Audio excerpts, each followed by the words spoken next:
collection of poems written by different people, all about animals.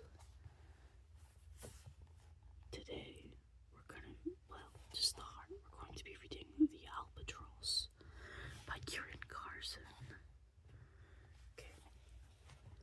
Often, for a gag, the jackdaws like to catch an albatross, aviator of the high seas, who, following the navy, wants to be its avatar. But they slap him, Emperor of Blue, down on salty planks. They taunt him, spat at, tripped up, his wings creak helplessly like oars and haunts him. This winged voyager, now bedraggled, ugly, awkward, how pathetic. Someone pokes a pipe into his mouth, and someone else who mimics him is paralytic. The poet's like that prince of clouds who soars above the archer. And the hurricane, great hawk, brought down to earth his cocky, gorgeous wings and beat his walking. Okay, that was the first one, quite short, but I still think it's quite good. And now, we're going to read The Badger by John Clare. I've chosen this one because of my channel name, Resident Badger.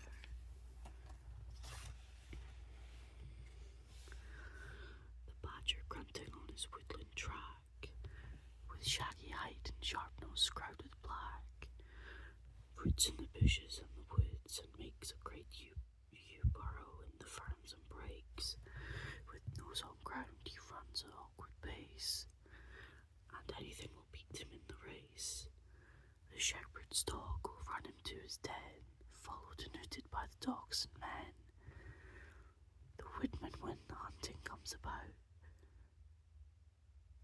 go round at night to stop the foxes out, and hurrying through the bushes, ferns and brakes, nor sees the many holes the badger makes, and often through the bushes to the chin, breaks the old holes and tumbles headlong in.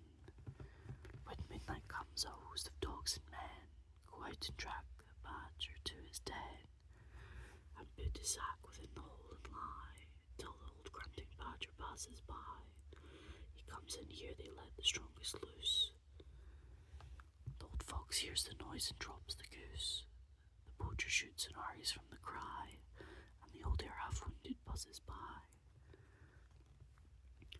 And they get a forked stick to bear him down, and clap the dogs and bore him to the town, and bait him all the day with many dogs, and laugh and shout and fright the scampering hogs. He runs along and bites at all he meets. They shout and hollow down the noisy streets. He turns about to face the loud uproar, and drives the rebels to their very door. The frequent stones are hurled where'er they go. When badgers fight and everyone's a foe, the dogs are clapped and urged to join the fray. The badger turns and drives them all away. Though scarcely half as big, minute and small, he fights with dogs for hours and beats them all. The heavy mastiff, savage in the fray, lies down and licks his feet and turns away.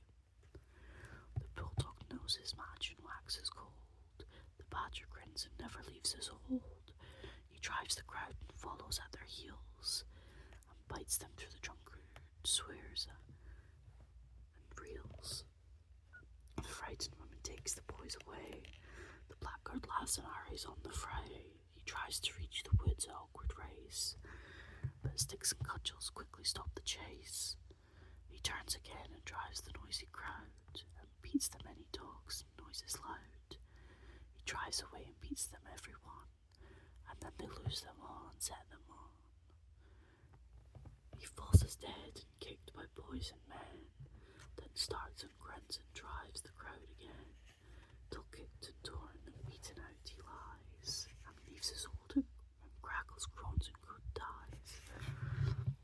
Some keep a baited badger tame as hog, and tame him till he follows like a dog. They urge him on the logs and show fair play. He beats and scarcely wounded goes away. Lapped up as if asleep he scorns to fly, and seizes any dog that ventures nigh. his dogs and hurries to his den. They let him out and turn a barrow down, and there he fights the pack of all the town. He licks the batting hand and tries to play,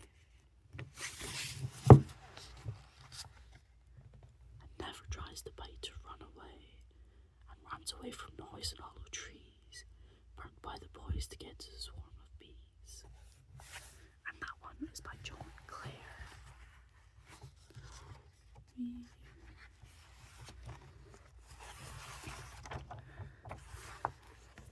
Now, this one is William Shakespeare, and it's the lullaby for Titania,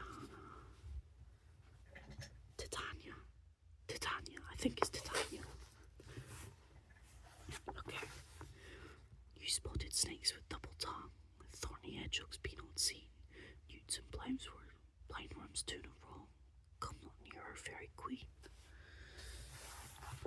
Philomel with melody, singing our sweet lullaby, lullaby. Never harm nor spell nor charm. Come our lovely lady nigh, so good moon night with lullaby. Weaving spiders come not here, hence you long-legged spinners hence. Beetles black approach not near, worm nor snail to no offence. Philomel with melody, singing our sweet lullaby, lullaby, lullaby. Never harm nor spell nor charm, come our lovely lady night, so good night with lullaby.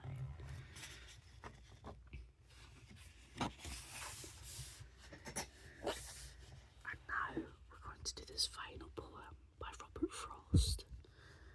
Never again would bird's song be the same. He would declare and could himself believe that the birds there and all the garden round, from having heard the dayland voice of Eve, had added to their own an oversound, her tone of meaning but without the words, admittedly an eloquence so soft, could only have had an influence on birds, one call her laughter carried it aloft, be that as it may, she was in their song. Moreover, her voice upon their voices crossed, had now persisted in the woods so long, that probably it never would be lost. Never again would bird's song be the same, and to do that to birds was why she came. There we go, a few poems based on animals. I really hope you enjoyed. I hope you have a good day or night.